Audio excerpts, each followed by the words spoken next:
Hello students, Neelam Yadav from Mahatma Gandhi English Medium School, your Hindi teacher.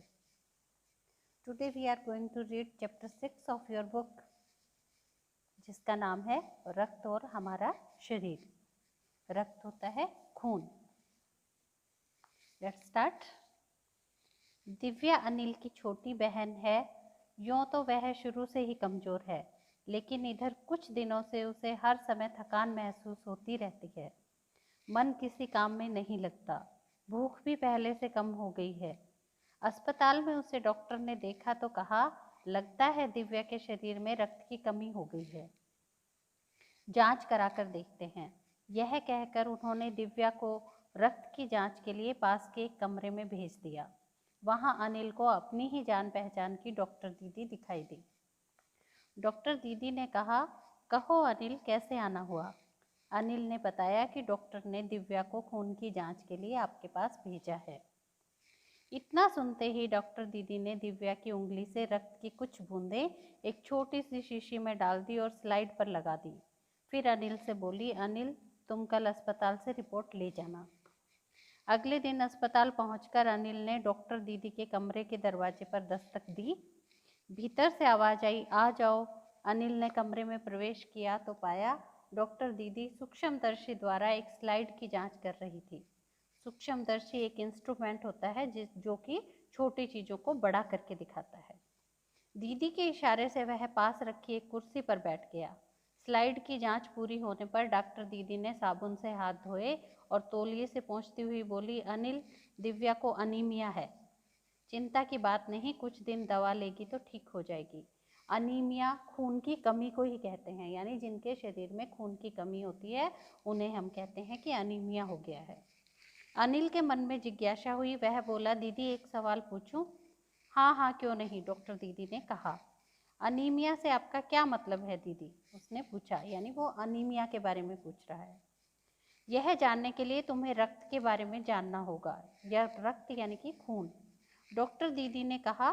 फिर बोली, अनिल, देखने में रक्त लाल द्रव के समान दिखता है, किंतु इसे सूक्ष्मदर्शी द्वारा देखो तो यह भानुमति के पिटारे से कम नहीं है, यानी जिसमें खूब सारी चीजें हों। मोटे तौर पर इसके दो भाग होते हैं।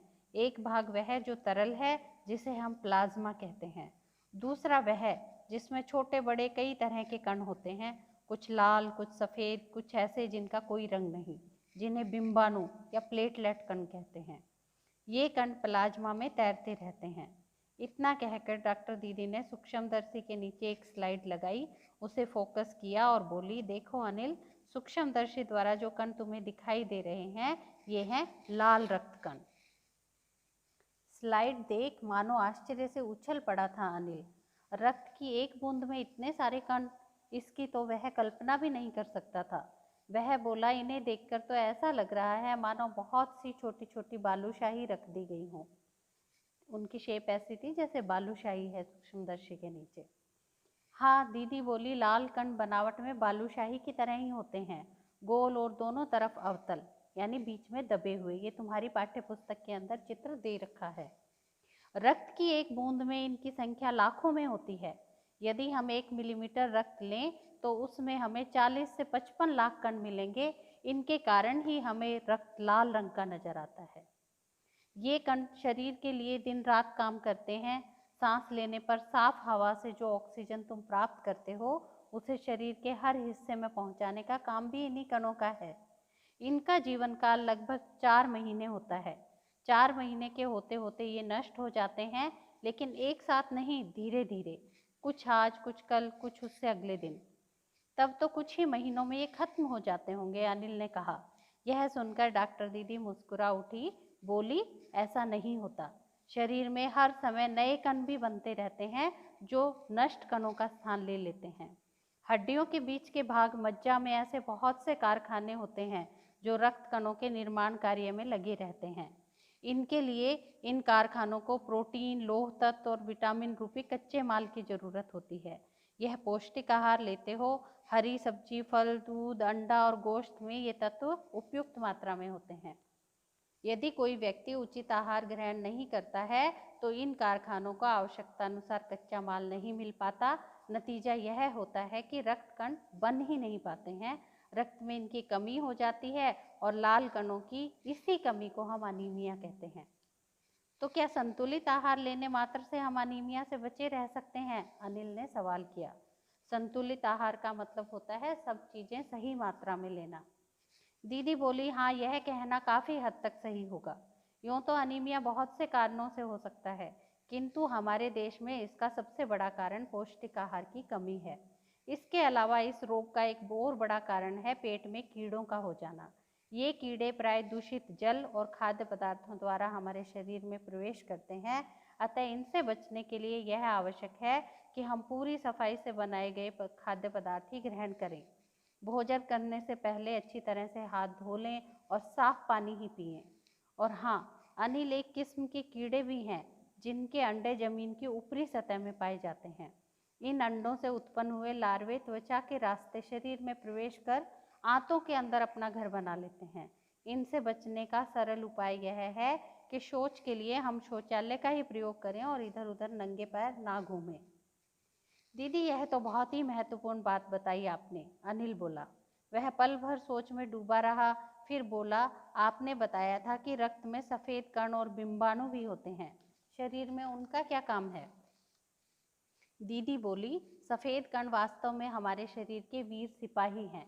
जब रोगाणु शरीर पर धावा बोलने की कोशिश करते हैं तो सफेद कण उनसे डटकर मुकाबला करते हैं और जहां तक संभव हो पाता है रोगाणुओं को भीतर घर नहीं करने देते। बस संक्षेप में यूँ मान लो कि वे बहुत से रोगों से हमारी रक्षा करते हैं, यानी श्वेत कण जो होते हैं वो हमारे शरीर की रोगों से रक्षा करते हैं। और बिंबाणुओं का काम है चोट लगने पर रक्त जमाव प्रक्रिया में मदद करना। रक्त के तरल भाग प्लाज्मा में एक विशेष किस्म की प्रोटीन होती है जो रक्त वाहिका की कटी फटी दीवार में मकड़ी के जाले के समान जाला बुन देती है। बिंबाणु इस जाले से चिपक जाते हैं और इस तरह दीवार में आई दरार भर जाती है, जिससे रक्त बाहर निकलना बंद हो जाता है। अनिल बोला, दीदी, लेकिन घाव गहरा हो तब तो खून बहता ही चला जाता है। हाँ, ऐसे समय में उस व्यक्ति को जल्दी से डॉक्टर के पास ले जाना चाहिए। जरूरत समझने पर ऐसी स्थिति से निपटने के लिए कुछ टाँके भी लगाने पड़ सकते हैं, किंतु डॉक्टर के पास पहुंचने तक के समय में चोट के स्थान पर कसकर एक साफ कपड़ा बांध देना चाहिए। दवा पड़ने से रक्त का बहना कम हो जाता है तो उस व्यक्ति के लिए काफ़ी लाभप्रद सिद्ध हो सकता है, किंतु अगर बहुत अधिक रक्त बह जाए तो उसे रक्त चढ़ाने की जरूरत भी पड़ सकती है, दीदी ने समझाते हुए कहा। अनिल ने कहा, क्या ऐसे समय में किसी भी व्यक्ति का खून काम आ सकता है? दीदी बोली, अनिल, हर किसी का रक्त एक जैसा नहीं होता। कुछ विशेष गुणों के आधार पर रक्त को 4 मुख्य वर्गों में बांटा गया है। जरूरतमंद व्यक्ति के रक्त समूह की जांच के बाद ही उसे उसी रक्त समूह का रक्त चढ़ाया जाता है, लेकिन जरूरत के समय यदि उस रक्त समूह का कोई व्यक्ति मिले ही नहीं तब? अनिल ने पूछा। ऐसी आपात स्थिति के लिए ही ब्लड बैंक बनाए गए हैं।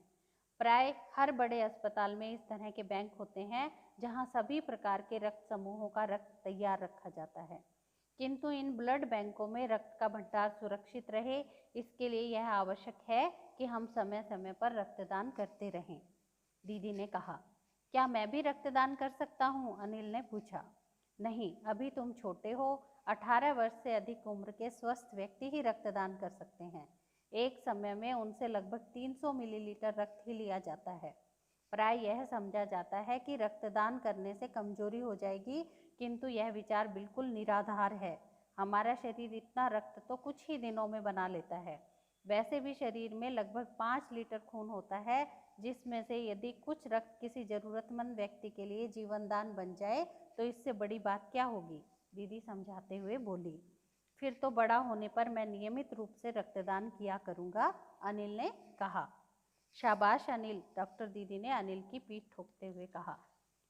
तो बच्चों, इस पाठ के अंदर हमने खून के बारे में पढ़ा कि खून जो है वो हमारे शरीर में कितना जरूरी होता है। खून के अंदर और कौन कौन से कण पाए जाते हैं। सफ़ेद रक्त कणिकाएं होती हैं, लाल रक्त कणिकाएं होती हैं, वो क्या क्या कार्य करती हैं, अनीमिया क्या होता है, संतुलित आहार किसे कहते हैं, ब्लड बैंक का क्या काम होता है, और ये सारी चीज़ें हमने इस पाठ के अंदर पढ़ी हैं। तो आपने अच्छे से समझ लिया होगा। एक बार इसकी रीडिंग अपनी बुक में से ज़रूर से लें। Thank you.